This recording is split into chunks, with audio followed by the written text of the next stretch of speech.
Bonjour, cette semaine dans le numéro 4 de SF News, Google lance officiellement son bouton d'achat et envoie des alertes mail pour des balisages hreflang mal implémentés. Nous découvrirons aussi Deep Stereo, un nouvel algorithme de traitement d'images développé chez Google, ainsi que la nouvelle version de l'outil Searchmetrics. Nous apprendrons que Google recrute un expert SEO et comme d'habitude, nous finirons par notre météo des pages de résultats.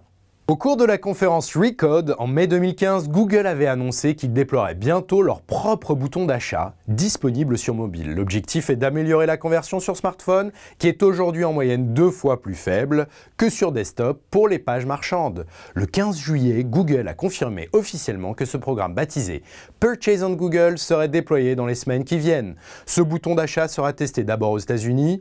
On ne connaît pas la date de son déploiement en Europe. Beaucoup de webmasters authentifiés comme propriétaires d'un site sur Google Search Console, le nouveau nom pour le compte Google Webmaster Tools, ont reçu ces derniers jours un nouveau type d'alerte par email. Il s'agit cette fois d'un message annonçant que Google a détecté une mauvaise implémentation des balises hreflang. Ces balises présentes dans un sitemap XML ou dans l'entête HTML d'une page, certains indiquaient clairement au moteur le pays et la langue de destination d'une page web.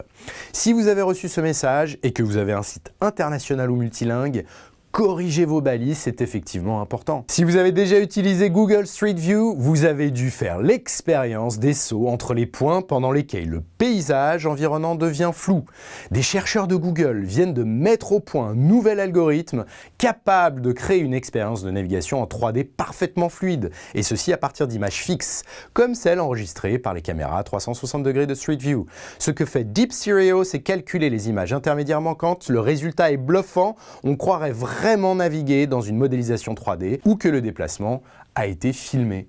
L'éditeur d'outils pour le SEO Searchmetrics a déployé cette semaine une nouvelle version de son outil Searchmetrics Suite. De nouvelles fonctionnalités exclusives ont été ajoutées, comme des rapports d'analyse de performance de contenu très détaillés. Ces données sont très utiles pour évaluer la qualité de son contenu et pour le comparer avec celui des concurrents.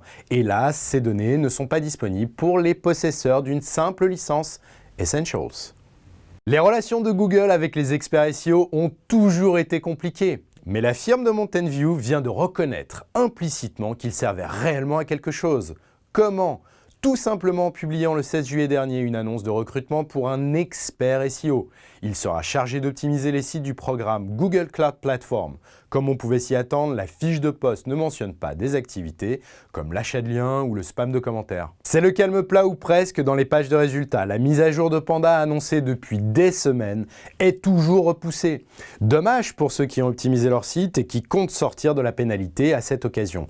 Pour ceux qui ont été impactés par Penguin, la situation est pire. Gary Hills de Google a annoncé qu'il ne fallait pas attendre de mise à jour de Penguin avant des mois. À la semaine prochaine pour un nouveau numéro de SF News.